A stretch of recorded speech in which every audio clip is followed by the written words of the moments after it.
There are times a woman needs to be encouraged to go to counseling, but I heard it all the time, oh, please, just go to a counselor. What I needed was somebody who would listen to me without me having to pay him for it. I needed to know that somebody cared enough to listen. And paying for it just isn't the same thing. It makes it sound like it makes the woman who's going through that feel like she has no value.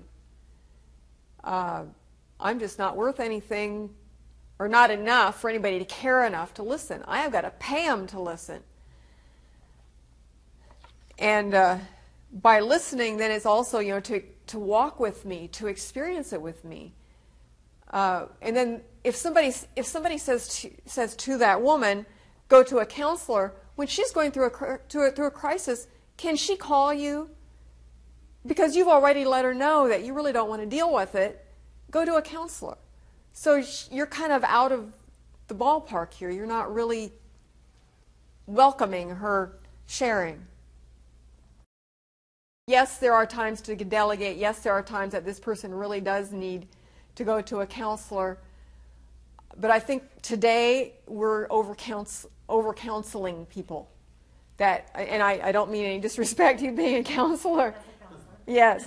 I simply mean that sometimes we as lay people can do a lot to help just by being listeners and by being there and by caring. And I do not think it goes all to the pastors. It goes to the people.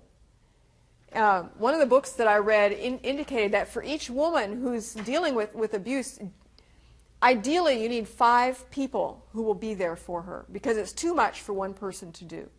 That you need 5 people that woman can turn to. They may do various things, but 5 people that she can turn to when she needs help.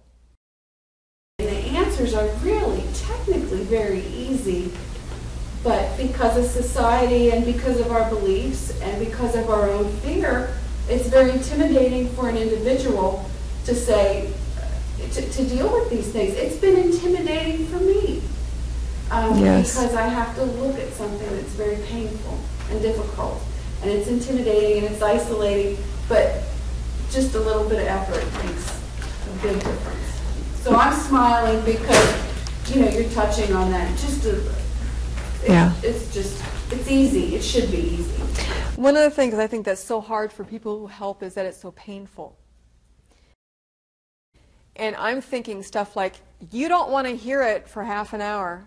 Do you realize I've got to go live it 24/7? It would be nice if you would talk to me for half an hour or 2 hours or even 4 if it takes that. It's still a very small time slot compared to the crap I'm dealing with all the time. I think sometimes the people who try to help are thinking too much of how they feel, that they feel so incapable. Waneta talked about when she was referred to a counselor because she was having marital problems, and we are over-counseled, yes we are. I've struggled with domestic abuse, violence, just foulness and meanness and just out of the pits of hell stuff. Thank God I'm just alive and rejoicing in the Lord today. But when a woman is going through this, and I was separated from my abusive husband, my heart was broken. I was trying to make things work. And I had just started going to this church, enjoying going to it. One gal from the church called me and invited me over to a little get-together they were having for the Sunday school class. And I, for some reason, wasn't, she had asked why I wasn't at church or something. I don't remember. I just told her, well, my husband and I separated. No details, gave her no details. She had not a clue what was going on. I just said, my husband and I are separated, so I'm kind of a little bummed right now. And she said, well, my husband and I have a counseling ministry, so if you ever need counseling, give us a call. And, that just broke my heart. It offended me. I got her off the phone immediately because we had a budding friendship growing. What I needed was a friend and a cup of coffee, maybe a shoulder to cry on. Just friends. Let's just have some friends here. And I wasn't asking for that much. I really didn't tell people what was going on. But instead of saying, hey, if you ever need a friend to talk to, you need a cup of coffee, just call me. She invited me to come to a counseling session. needless to say, I got off the phone with her. I did not go to her get-together. I never went back to that church again, and I never called her again either, and she never called me. So, we need to be really, there are times when someone might need a counselor, and it's appropriate to make a recommendation. But let's start personal. Let's just be there for one another. Let's stop institutionalizing everything. Let's be there for one another. When the outsiders looked at the disciples and the followers of Christ in the book of Acts, what did they see? And it might have been in the Gospels. I can't remember right now. But they saw how much they loved each other. Jesus said, all men will know you're my disciples because you have love one for another.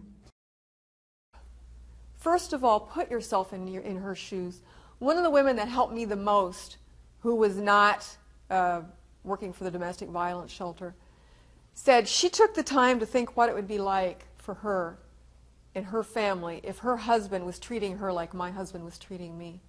And she said it was so horrible she couldn't even stand the idea. She couldn't stand the thought. It was just so painful to think of it. That let me know that she was putting herself for real in my shoes. And I knew that she had tried to identify.